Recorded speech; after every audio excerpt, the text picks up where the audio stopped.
prosperando passo a passo do seu ministério, da sua família, de tudo que percorre a sua volta. A paz do Senhor, grupo, a paz do Senhor, povo de Deus. Que a presença unigenitária do Espírito de Deus possa ser atual responsável de toda a aprendizagem desta noite. Que o poder do Espírito Santo possa abrir entendimento nessa noite, nos causando um grande impacto de conhecimento espiritual. Que o nome do Senhor seja prioritário e que a presença do Espírito de Deus tenha atual responsabilidade em toda a nossa palavra que vamos inserir em vossos conhecimentos essa noite. Para iniciar esse estudo, eu chamo os irmãos, na autoridade do Filho de Deus, para fazermos uma oração, para que o nosso bom e eterno Deus venha nos purificar, nos limpar, nos prontificar e inserir em nosso corpo a sua inspiração. Porque a palavra de Deus, ela não é causada por inspiração humana, mas sim por inspiração e sabedoria divina que vem da parte de Deus através do Espírito Santo. Então eu convido a todos nesse instante para a gente já começar a oração que vai nos limpar, que vai nos prontificar e que vai abrir o nosso conhecimento para entendermos a boa, perfeita e agradável vontade de Deus, que é a sua preciosa palavra.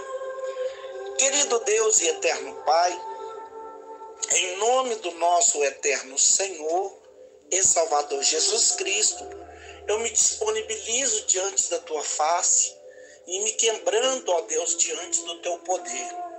Deus, perdoa meus pecados, falhas, fraquezas, pensamentos, palavras, obras e atos. Meu Deus, para que nessa noite eu possa ser porta-voz do Senhor neste grupo e para todos os que depois irão ouvir esse áudio, esta palavra, este ensinamento. Que o Senhor possa, meu Deus, perdoar os nossos pecados em pensamentos, palavras, obras e atos, ó Deus. Em nome do nosso eterno Senhor e Salvador Jesus Cristo, que a tua presença unigenitária venha nos limpar, venha nos prontificar, nos preparar e nos deixar apto, ó Senhor, para participar, ó Deus, da tua preciosa vontade.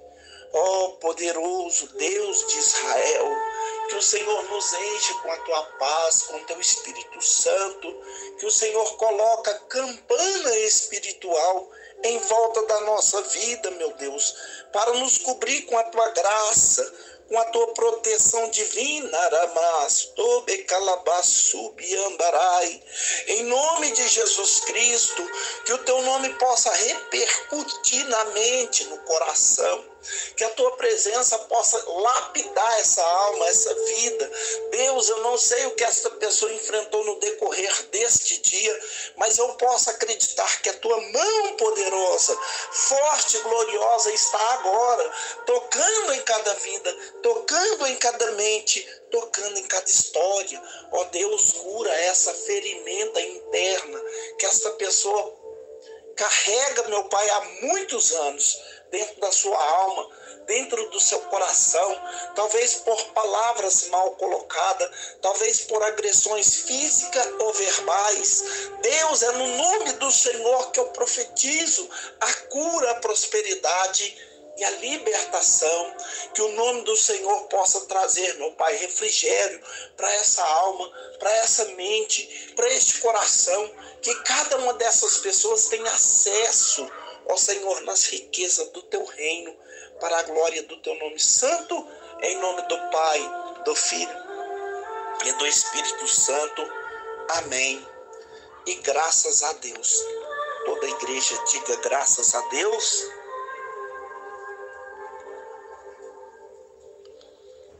Amém, povo de Deus?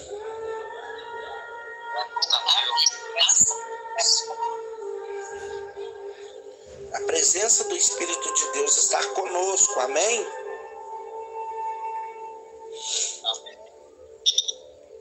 irmãos, abram as suas Bíblias no livro do Apocalipse. Apocalipse é um livro de revelação.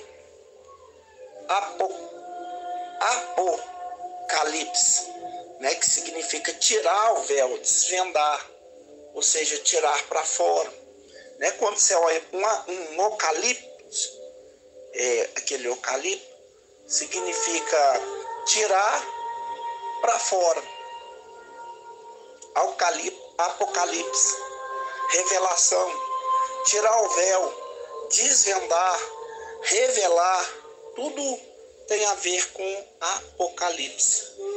E aqui no Apocalipse nós temos 3 tipos de partes que cumpriram, que irá cumprir, né, e que antecederão, que apresentará a vinda de Jesus com a sua igreja para julgar o ímpio, o anticristo, o falso profeta, a besta e o dragão, lançar no lago de fogo, implantar seu reino e implantar uma nova terra e um novo céu.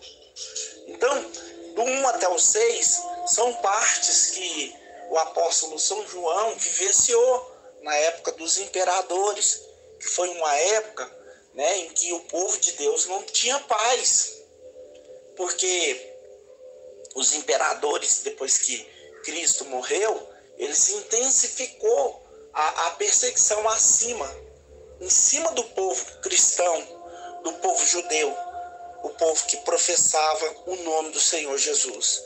Principalmente quando queimaram a cidade de Roma, né? Quando Nero ateou fogo na cidade de Roma, e ele pegou os cristãos como bode expiatório e lançou sobre os cristãos a culpa, né?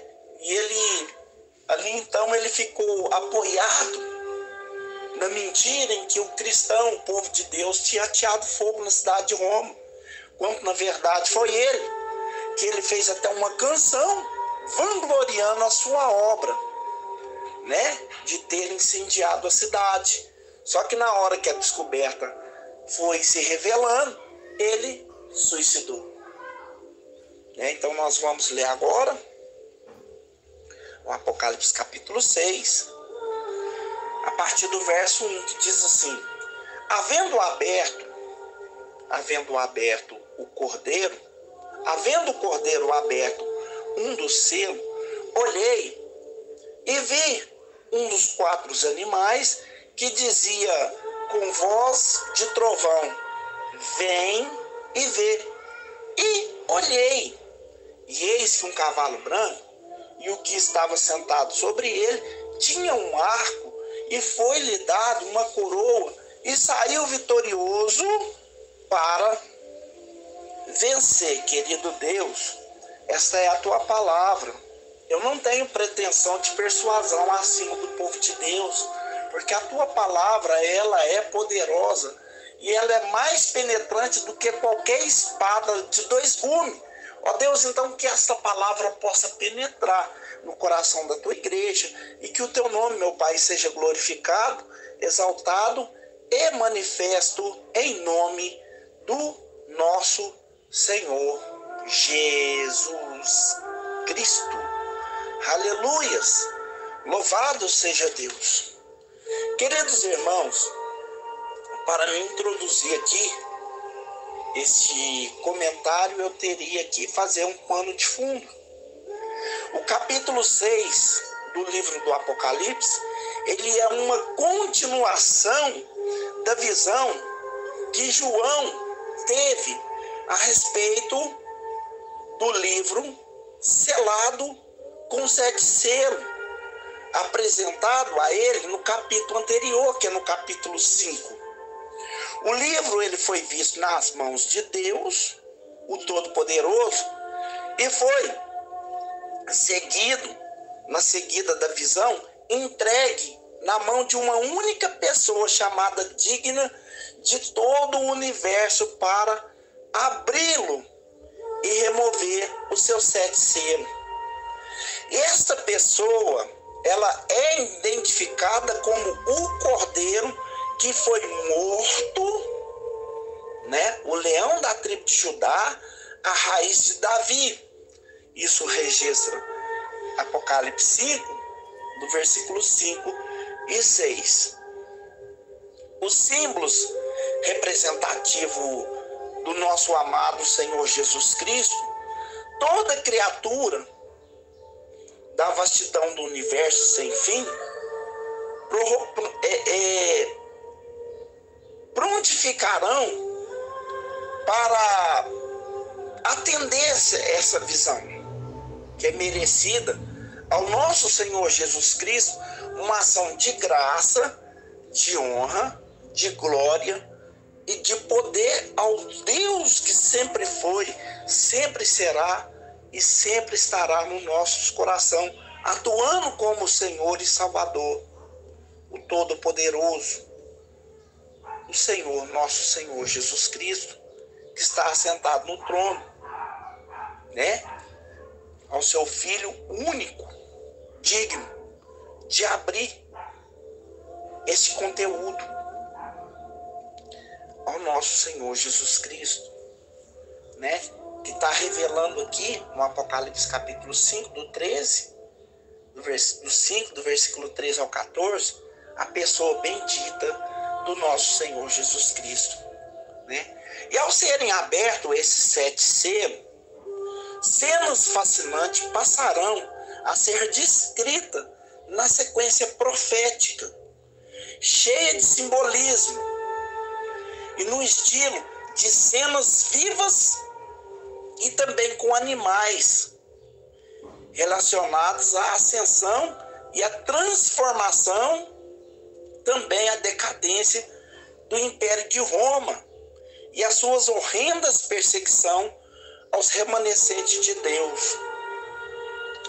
O 7 selos, ele revela detalhes a respeito histórico daqueles que podem ser representados simbolicamente pela primeira besta que subiu do mar. Irmãos, aqui vai narrar uma história, nesse comentário, nessa introdução que eu estou aqui me expressando diante do povo de Deus, sobre o acontecimento que já teve um marco na história de Israel.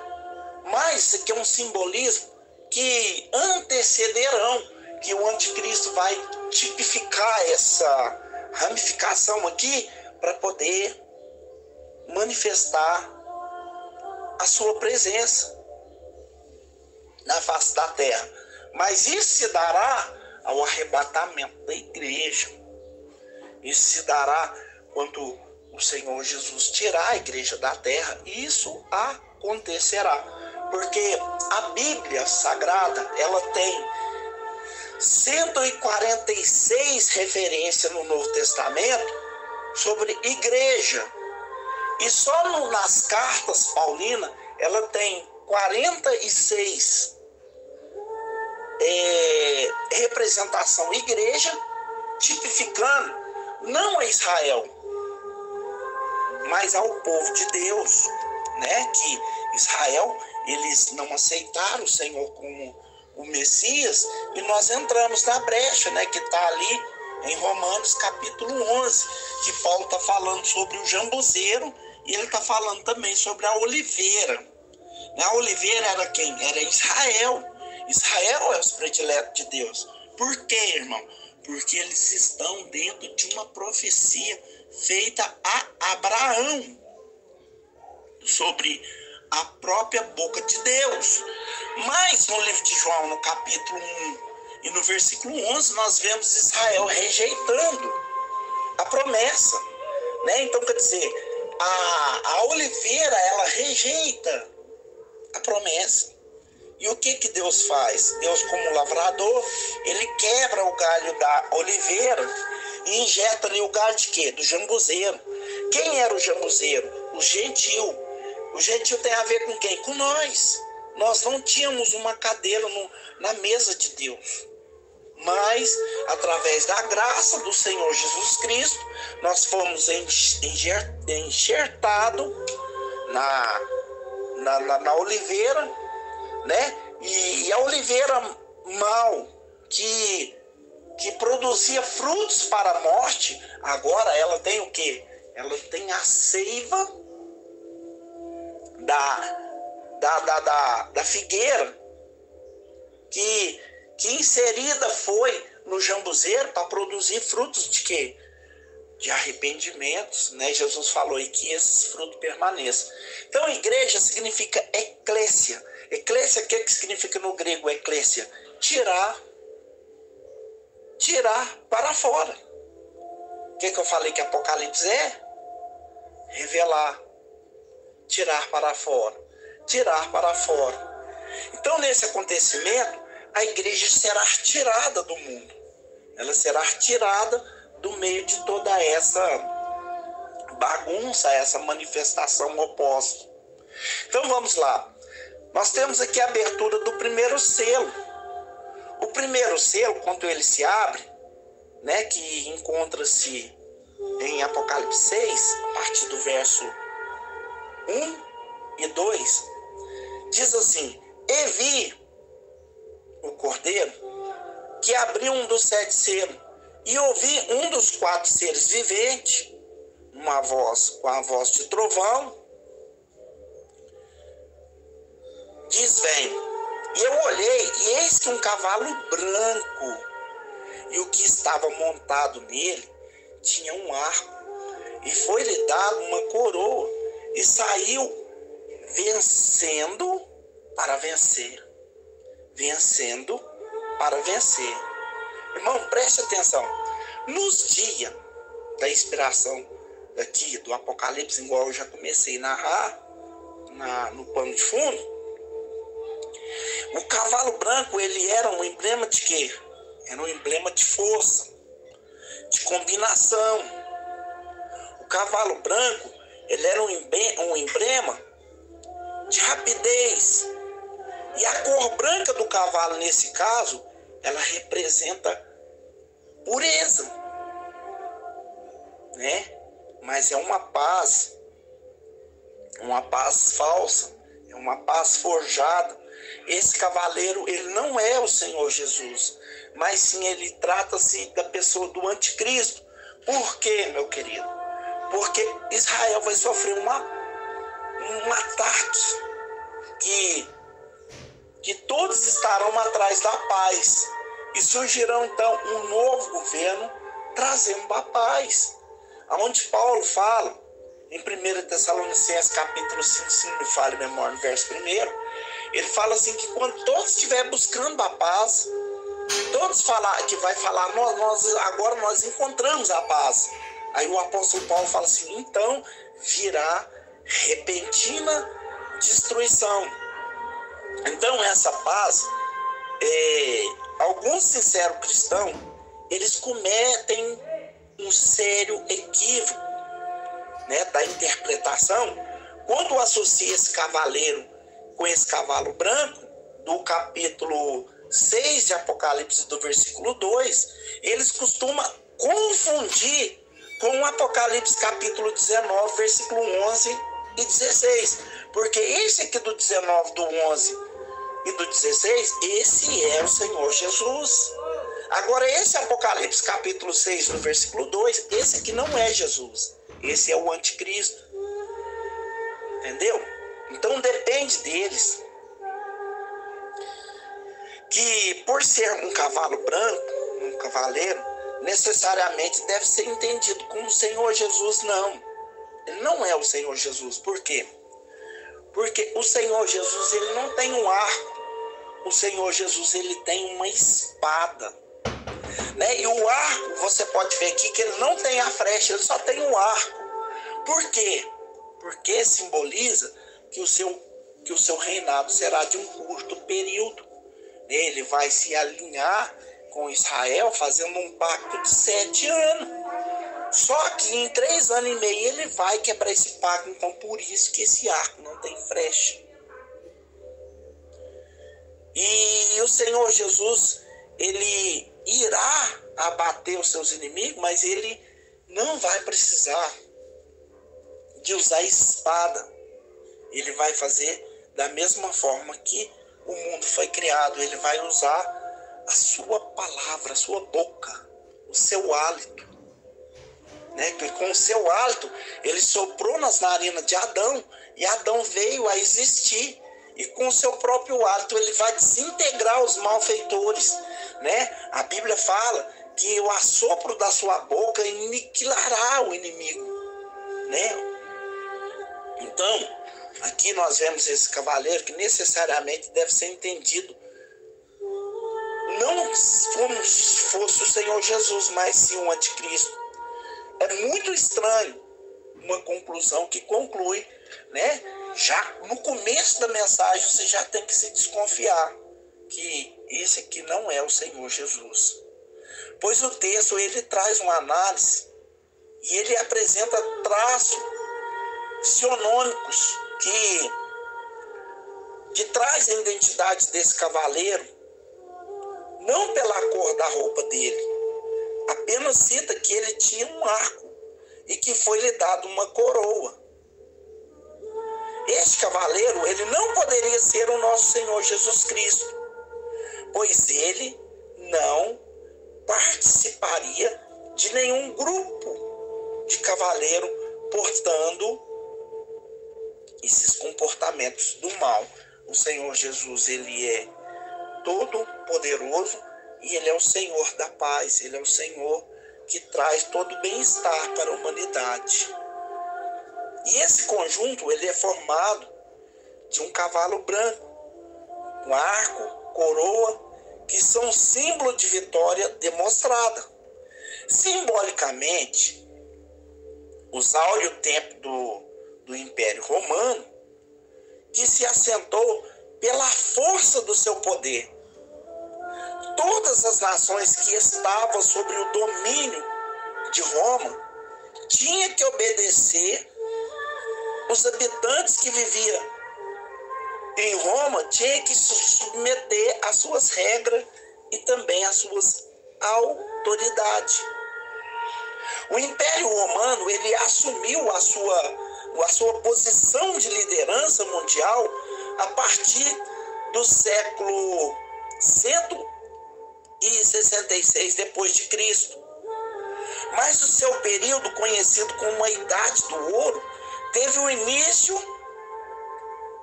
do primeiro século depois de Cristo, que foi no ano de 96 a 180 depois de Cristo. A Roma, meus queridos, atingiu o seu auge, desfrutando de uma relativa paz e de uma relativa prosperidade e de uma relativa política e de uma relativa política militar e de uma relativa economia respeitada. E nesse período registra o seguinte: perto do século, a ordem que reinava no mundo, Roma, com seus romanos, desfrutava da paz que é assegurada nas fronteiras do Império Romano, conhecida da Idade do Ouro. A Idade do Ouro já revela que seria um período de prosperidade, né? Claro. E o universo percorria por essa prosperidade, por essa paz e por essa segurança. E nesse período, meus queridos irmãos, governaram os chamados reis, ou seja, os chamados imperadores bons, que alguns consideravam que eram imperadores bons, mas assim, bom para eles, porque para os cristãos eles foram severos, sendo Nervas, porque Nervas ele reinou, ele foi um governo que ele governou de 96 até 98. Quando esse governo dele de Nervas acabou, ele iniciou o governo de Trajano. Quem foi Trajano? O imperador romano muito mau, Depois os irmãos pesquisam quem foi Trajano e vocês verão as barbaridades que esse homem fez. E o período do governo dele foi de 98 a 117. E quando acabou esse período governamental de Trajano, entrou um outro pior do que ele, chamado Adriano. E esse Adriano, ele governou Roma de 117 até 138. E ao findar o governo desse Adriano, reiniciou o governo de Antônio Pio, que ele começou de 38 e foi até 61 depois de Cristo. E quando finalizou esse governo, começou a temporada de Marco Aurélio. Esse também foi terrível, né? Ele começou em 161 e o seu governo finalizou em 180. Então, no entanto, o exemplo de Babilônia, o Império Romano haveria de se sucumbir, não somente por causa da sua soberba e impulência, mas também pelo seu ódio e pela sua inimizade contra Deus. As pessoas podem fazer inimizade contra qualquer um, e às vezes pode levar vantagem, mas contra Deus é óbvio que não vai prevalecer. E isso aconteceu então com o Império de Roma. Com a abertura do próximo selo, inicia-se a decadência desse poderoso império, né? Aí começa o segundo selo. E o segundo selo, ele fala de um cavalo amarelo. E quando ele abriu o segundo selo, peraí, deixa eu voltar no primeiro selo. Então, em meio a todos esses reis, esses impérios, aí lá no Apocalipse vocês vão ver chifres, 10 chifres, né?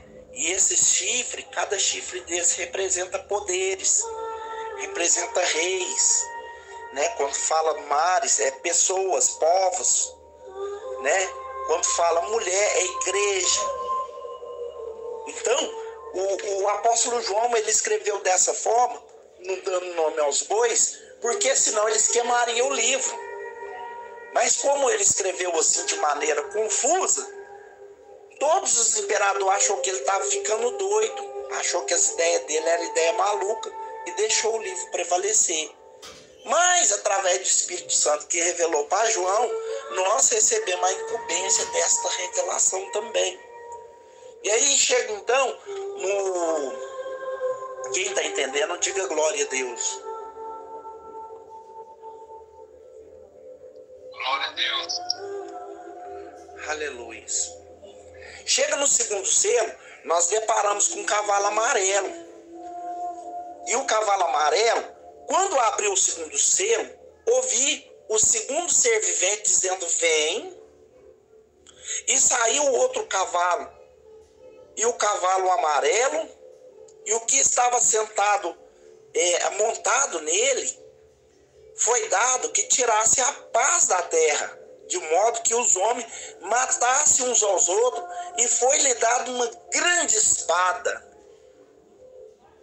Presta atenção nisso aqui. Apocalipse 6, versículo 3 e 4. O segundo selo, em contraste com o primeiro, ele representa um cavalo vermelho. Né? Eu falei amarelo porque eu errei aqui, é cavalo vermelho. Eu não tinha lido ainda na Bíblia. É um cavalo vermelho. E esse cavalo vermelho que está representando aqui, cuja cor revela guerra, revela discórdia.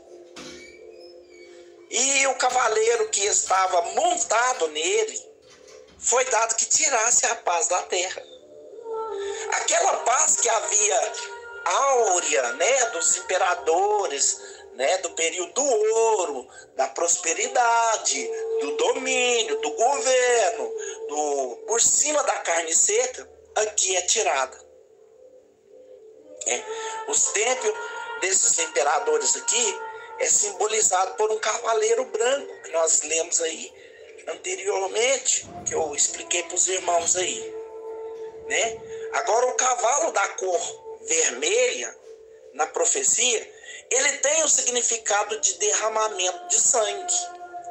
E isso permeia por toda a Bíblia. Se a gente for fazer uma recapagem, nós vamos encontrar esse assunto em Isaías 63, do 1 até o 6, né? Falando do cavaleiro que possuía uma grande espada, né? A espada indica a matança, né? Que Isaías também faz um argumento no Isaías capítulo 34, no verso 5 e 6, e ele ainda chega a repetir esse mesmo assunto em Isaías 66, 16. Mas não foi só Isaías que comentou. Os profetas, eles tinham a revelação de Deus, e Jeremias também teve essa revelação e passou para o povo em Jeremias 25, 31. Jeremias 50, do versículo 35 ao 37. Mas não foi só Jeremias também que teve essa revelação. Você vê que a Bíblia é compatível, porque ela não é inspirada por homem, mas pelo Espírito de Deus. E ela é toda revelada, né? Então Ezequiel também teve essa visão, em Ezequiel 21, no versículo 28. E com a chegada da dinastia dos Severos, o poder imperial aqui, a partir de 193 depois de Cristo, ele teve um início, né, no período de turbulência, que chegou ao auge em 235 depois de Cristo. Essa dinastia do Severo foi constituída por imperadores, que entre os quais 4 se destacaram, né? Quem foram eles? O Severo. O Severo que reinou de 93, como eu disse, a 211 depois de Cristo. Depois veio o Carcará, né? Que reinou de 211, a sua fala, que reinou de 218 a 222 depois de Cristo. Depois veio o Alexandre, né, que foi mais severo, que reinou de 222 a 235 depois de Cristo. E a partir de 235 depois de Cristo, começou a mais profunda crise no Império de Roma. E qual seria essa crise, pregador? Na qual ele saiu para completar uma transformação de 50 anos depois dessa conturbação do período conhecido como anarquia militar, né? Essa anarquia militar, ela começou de 235 até 285 depois de Cristo. Roma conheceu uma rápida sucessão depois de 20 imperadores que passou por Roma, dos quais apenas um morreu de morte natural. Eles ficavam tão perturbados com as suas malignidades que eles suicidavam, que eles atrocidavam as suas próprias vidas. E em contante, se nós formos contar no arco da história, tivemos também montinhos, exércitos romanos, que estava dividindo em facções rivais, que proclamavam os imperadores com a mesma facilidade que os assassinavam. Como assim? Um se levantava contra o outro, essa luta uns contra o outro em busca do poder. E assim, nós vemos a expressão bíblica, de modo que os homens se matassem uns aos outros. Aí confirma a exatidão desta profecia. Os homens matavam uns aos outros. Isso vai acontecer de novo? Vai. Como que isso vai acontecer? Zacarias capítulo 14, a partir do verso 12. que é a praga que Deus vai lançar contra todos que guerrearam contra Jerusalém. O que eles vão ter? O sol vai brilhar 7 vezes mais. O homem não vai morrer, vai buscar a morte e não vai encontrar. Aí o que vai acontecer? As suas bocas vai secar, porque as águas vão se tornar em absinto. Vai cair um absinto no mar. O homem vai sentir sede.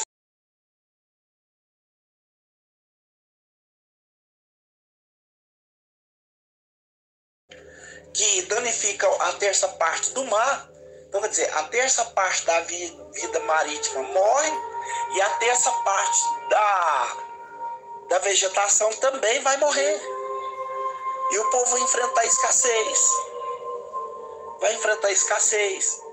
Você pode perceber que as coisas lá vai mudando, dia após dia.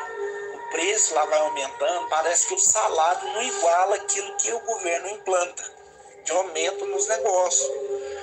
E é para que a palavra de Deus se cumpra. Porque se as coisas melhorar para nós, né, se a gente sentir melhoria no nosso dia a dia, então a Bíblia é mentirosa. Né? A Bíblia nunca mente. A Bíblia diz que haveria dias maus, haveria dias trabalhosos, dias de horrenda tristeza.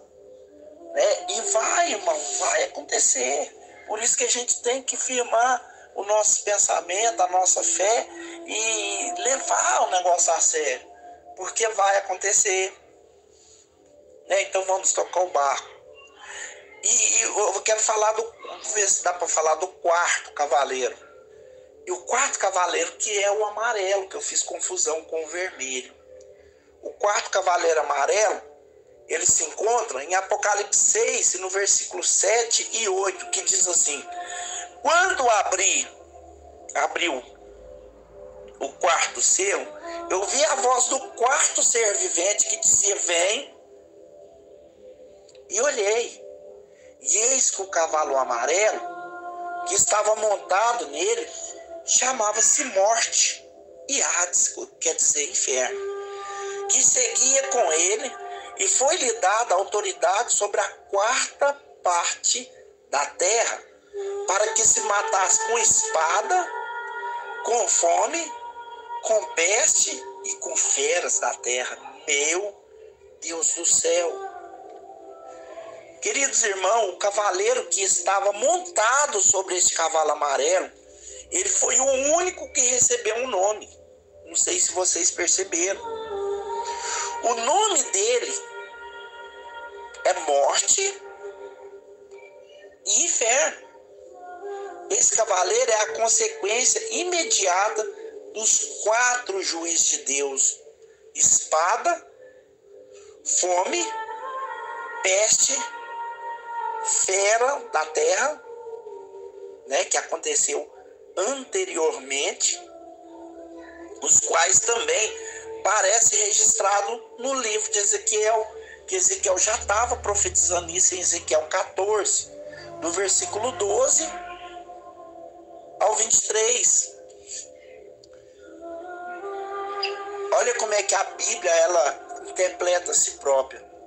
Deus falava assim com Ezequiel: filho do homem, quando uma terra pecar contra mim, agindo traiçoeiramente, então eu estenderei a minha mão contra ela e lhe quebrarei o bacalo do pão e enviarei contra ela a fome, e dela exterminarei os homens e animais.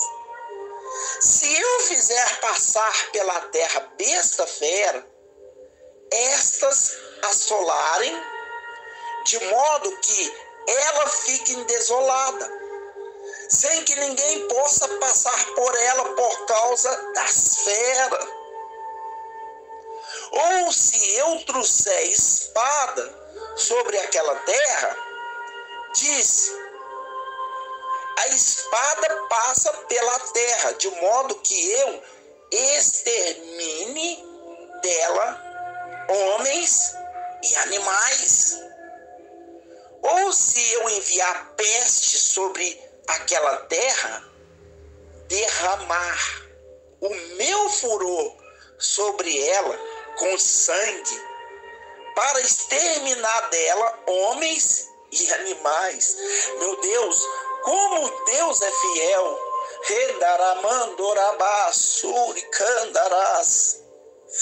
Ah, meu Deus.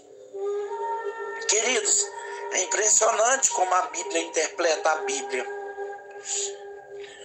Tais como podemos ver aqui no livro de Ezequiel, esses mesmos juízes que aparecem aqui nos 4 selos de Apocalipse, trazendo a morte sobre a 4ª parte da terra. Eles nada mais são do que prenúncios da derrocada do Império Romano. E por causa de quê? Por causa das suas violentas ações, que foi falado lá em Ezequiel. Por causa das suas violentas ações, né? Eles estavam enrolando os cristãos em estopim, pondo fogo, jogando praxeras, mas eles achavam que estava sobre o poder. Mas em cima do poder tem o poder divino. O poder de Deus nunca falha, nunca passa batido. O raio-x de Deus, ele é infalível, ele nunca falha, ele nunca falha. Então, eles estavam agindo de maneira opressivas contra os remanescentes de Deus. As guerras, as fomes, as pestes, as invasões dos povos bárbaros foram decididas numa decisão aqui, muito decisiva, para enfraquecimento desse poder. As palavras da profecia tiveram o seu cumprimento já a partir do final do século, quando o imperador romano ele foi sacudido por uma série de infortúnios. Todos os imperadores viram a ira de Deus se estendendo até que a sua derrocada final, chamada causa e efeito, né? Aqui as guerras prolongadas contra os insurretos da parte oriental, a peste que devastava, que tinha exaurido do exército, dos soldados, dos dinheiros, dos pior ainda que viria das tribos germânicas que havia de se ajuntar para invadir as províncias do sul. Depois, Jesus triunfa. Jesus triunfa. Os cristãos, em época em que isso tudo estava acontecendo, estava onde? Minha vida está escondida em Deus. Minha vida está escondida em Deus. O diabo não pode tocar. O diabo não pode tocar. Enquanto a ira do diabo estava forte na terra, a proteção divina estava sobre os cristãos. Aquele que habita no esconderijo do Altíssimo, a sombra do Onipotente descansará. Nesse período da história romana, os romanos transformou numa ditadura militar, como consequência que agravava-se uma perseguição contra aqueles que venerassem outros deuses. Tinha que venerar o Deus deles, tinha que adorar o Deus deles.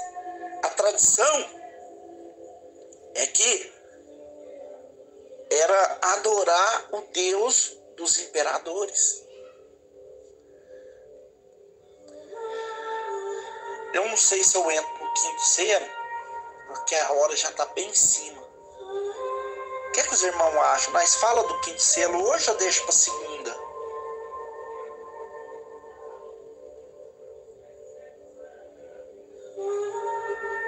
Eu tenho umas perguntas a fazer. Então vou finalizar aqui, porque se for fazer pergunta não dá para continuar não. Aí os irmãos que tem aí do 5º, o sexto e o sétimo selo. É 7 selos.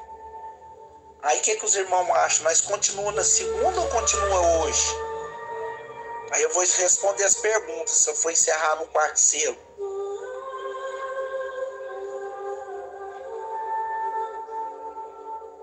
Amém, povo de Deus?